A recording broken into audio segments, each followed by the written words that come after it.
Break के बाद आपका स्वागत है। चलिए देख लेते हैं खबरें रफ्तार से। देश में जानलेवा कोरोना वायरस ने सभी रिकॉर्ड तोड़ दिए हैं। महामारी शुरू होने के बाद से एक दिन में संक्रमण के 1 लाख से ज्यादा नए मामले सामने आने के बाद अब 96,000 से ज्यादा मामले सामने आए। राजस्थान में कोरोना की रफ्तार बेकाबू हो गई है। प्रदेश में 2,429 नए केस सामने आए, जबकि 24 घंटे में 12 लोगों ने अपनी जान गंवाई।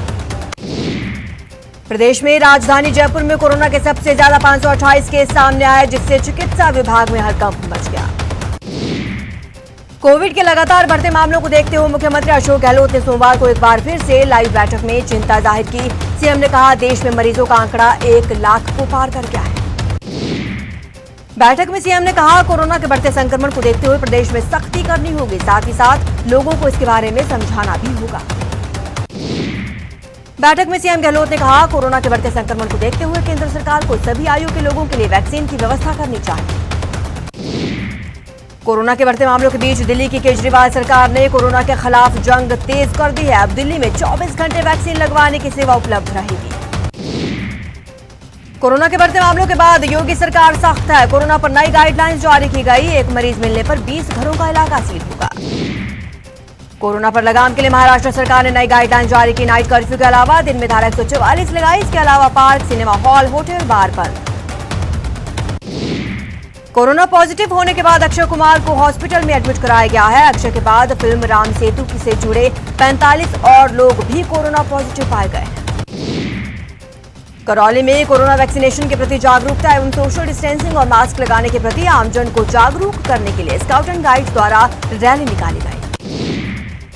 कोविड के बढ़ते संक्रमण को देखते हुए राजस्थान सरकार के नई गाइडलाइन जारी करने के बाद अब जयपुर जिला प्रशासन भी सतर्क हो गया है। जयपुर में चिकित्सा मंत्री डॉक्टर रघु शर्मा ने कोरोना को लेकर प्रदेशवासियों को अलर्ट किया। उन्होंने बताया कि प्रदेश में कुल 1,729 केस आए हैं और 10 से ज्यादा जिलों में 50 से ज्यादा संक्रमित मरीज मिले हैं। डॉक्टर रघु शर्मा ने कहा, मुख्यमंत्री ने लॉकडाउन नहीं लगाने के लिए कहा है, लेकिन गाइडलाइंस का सख्ती से पालन करवाएंगे। राजस्थान ने अब तक 70 लाख वैक्सीन लगाई है। देश के टॉप 3 राज्यों में हम हैं। प्रदेश में कोरोना की नई गाइडलाइन जारी हो गई है। गृह विभाग ने नई गाइडलाइंस जारी की। अब शादी समारोह में 100 लोगों के शामिल होने की इजाजत होगी। पहले शादी में 200 लोग शामिल हो सकते हैं।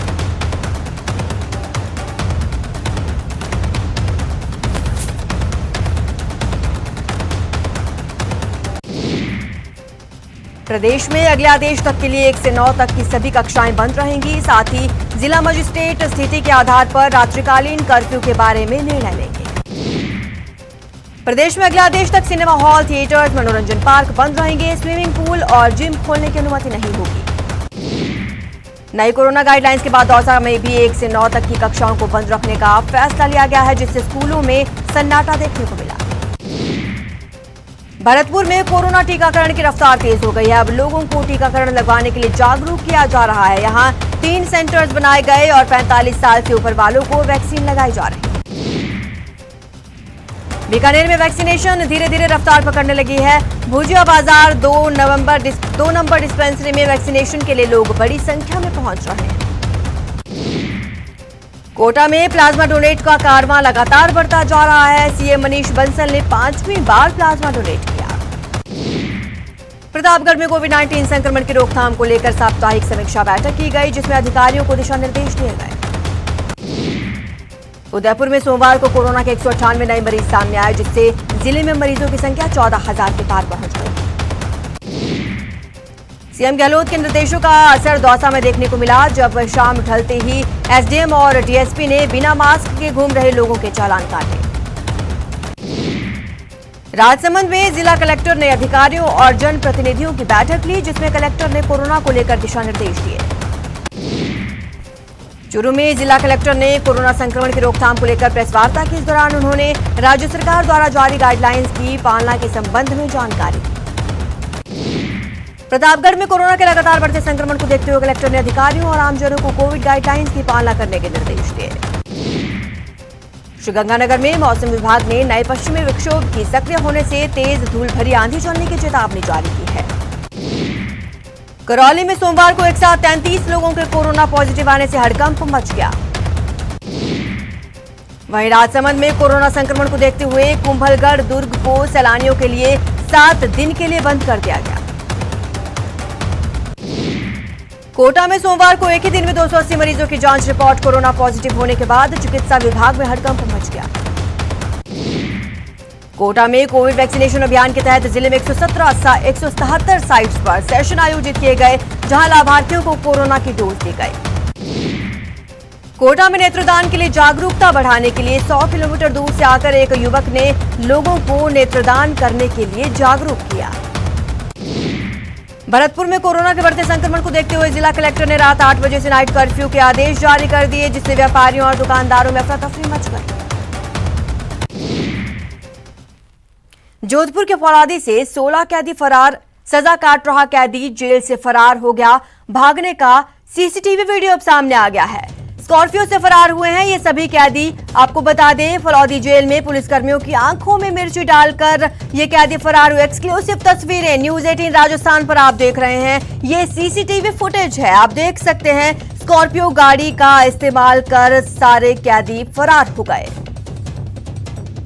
फलौदी जेल का ये मामला है, जहां पुलिसकर्मियों की आंखों में मिर्ची डालकर 16 कैदी फरार हो गए हैं। एक्सक्लूसिव सीसीटीवी फुटेज आप देख रहे हैं। स्कॉर्पियो गाड़ी में ये कैदी फरार हुए।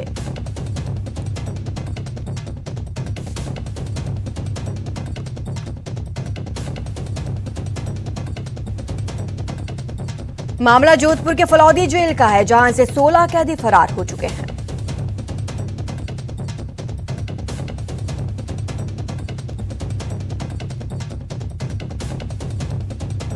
ये सीसीटीवी फुटेज आप देख सकते हैं। एक्सक्लूसिव तस्वीरें न्यूज 18 राजस्थान आपको दिखा रहा है।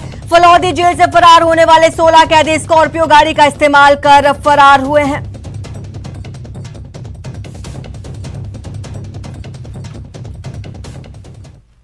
छोटी सी चूक हो सकती है जानलेवा। टीका है आया पर नहीं है कोई दवा। 2 गज की दूरी, मास्क है जरूरी। सावधान रहें, सुरक्षित रहें।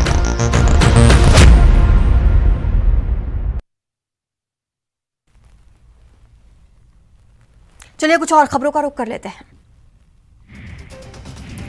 कोरोना की बेकाबू लहर को देखते हुए प्रधानमंत्री मोदी 8 अप्रैल को मेगा मीटिंग करेंगे। पीएम मोदी वीडियो कॉन्फ्रेंसिंग के जरिए सभी राज्यों के मुख्यमंत्रियों के साथ महामंथन करेंगे।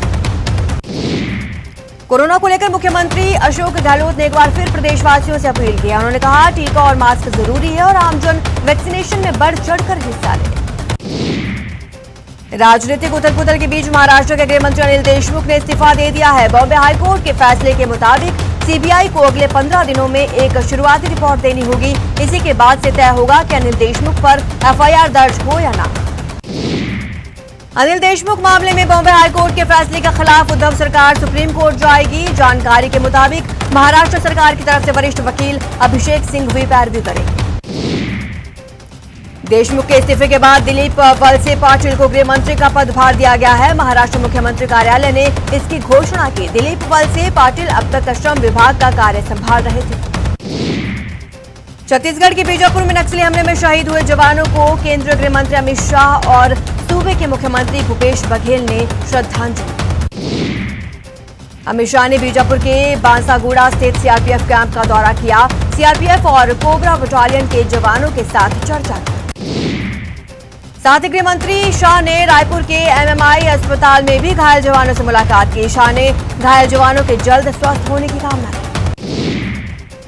गृह मंत्री अमित शाह ने कहा, देश जवानों का बलिदान याद रखेगा, ये व्यर्थ नहीं जाएगा। नक्सली हमले को लेकर कांग्रेस नेता राहुल गांधी ने सवाल उठाए हैं। छत्तीसगढ़ ऑपरेशन पर दिए सीआरपीएफ चीफ के बयान को लेकर राहुल गांधी ने कहा, अगर यह खुफिया नाकामी नहीं है तो एक के बदले एक मौत का मतलब है कि यह बेहद खराब और कमजोर तरीके से अंजाम दिया गया ऑपरेशन था। इस बुलेटिन में फिलहाल इतना ही। ज्यादा जानकारी के लिए आप बने रहे हमारे साथ और देखते रहिए न्यूज 18 राजस्थान। इस न्यूज हेडलाइन